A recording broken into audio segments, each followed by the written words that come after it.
Hello दोस्तों, आज की इस वीडियो में हम विलेयता या सोल्युबिलिटी किसे कहते हैं इसके बारे में पढ़ेंगे।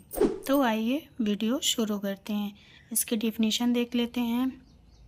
किसी अवयव की विलेयता एक निश्चित ताप पर विलायक की निश्चित मात्रा में घुली हुई उस पदार्थ की अधिकतम मात्रा होती है। या सरल शब्दों में कहें तो जब कोई विलेय पदार्थ किसी द्रव में घुलकर एक समान मिश्रण बना लेता है तो उस पदार्थ की घुलने की क्षमता को ही विलेयता कहते हैं। उसका उदाहरण देख लेते हैं। पहला, नमक में पानी की विलेयता अधिक होती है, इसीलिए वह पानी में घुल जाता है। और जो रेत होता है उसमें पानी की विलेयता कम होती है, इसीलिए वह नहीं घुल पाता है। फिर देखते हैं विलेयता के प्रकार या टाइप्स ऑफ सॉल्युबिलिटी। विलेयता के 3 प्रकार होते हैं: ठोस की विलेयता, द्रव की विलेयता और गैस की विलेयता। पहला टाइप देखते हैं। पहला क्या है? ठोस की विलेयता। इसकी डेफिनेशन: किसी ठोस पदार्थ किसी विशेष तापमान और द्रव में निश्चित मात्रा में घुलने की क्षमता को ही ठोस विलेयता कहते हैं। या एक इसकी डेफिनेशन और है, जब कोई ठोस पदार्थ किसी द्रव में घुलकर एक समान घोल बनाता है तो ठोस पदार्थ की घुलने की क्षमता को ही ठोस विलेयता कहते हैं। इसका उदाहरण क्या होता है? NaCl का पानी में घुलना या नमक का पानी में घुलना। इसमें 2-3 पॉइंट होते हैं जो ठोस की विलेयता से संबंधित होते हैं, तो आइए देखते हैं। पहला क्या हो गया? विलीनीकरण। जब एक ठोस विलेय द्रव विलायक में डाला जाता है तो यह उसमें घुलने लगता है। यह प्रक्रिया विलीनीकरण कहलाती है। फिर एक हो गया संतृप्त विलयन। संतृप्त विलयन किसे कहते हैं? निश्चित ताप पर विलयन में विलेय की अधिक मात्रा न घुल पाए, ऐसे विलयन को संतृप्त विलयन कहते हैं। और एक हो गया असंतृप्त विलयन। वह विलयन जिसमें ताप और अधिक विलेय घोला जा सके। विलेयता का दूसरा टाइप हो गया द्रव की विलेयता।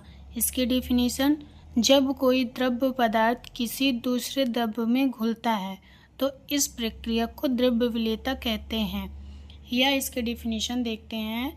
जब एक द्रव किसी अन्य द्रव में निश्चित अनुपात में या आंशिक रूप से घुलता है तो इसे द्रव विलेयता कहते हैं। फिर इसके प्रकार या टाइप्स ऑफ द्रव विलेयता। पहला क्या हो गया? पूर्ण विलेय द्रव। जब कोई पदार्थ एक दूसरे में किसी अनुपात में पूरी तरह घुल जाए तो उसे पूर्ण विलेय द्रव कहते हैं। इसका उदाहरण देखते हैं। अल्कोहल का पानी में घुलना।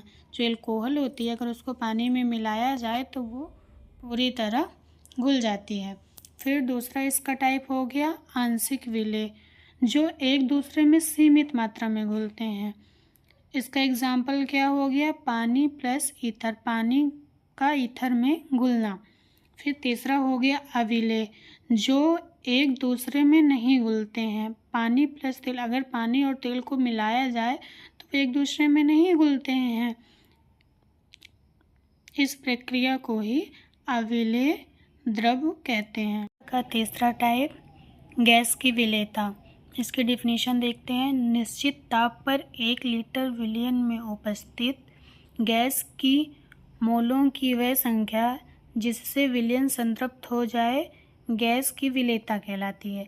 इसका उदाहरण देखते हैं। कार्बन डाइऑक्साइड का पानी में घुलना।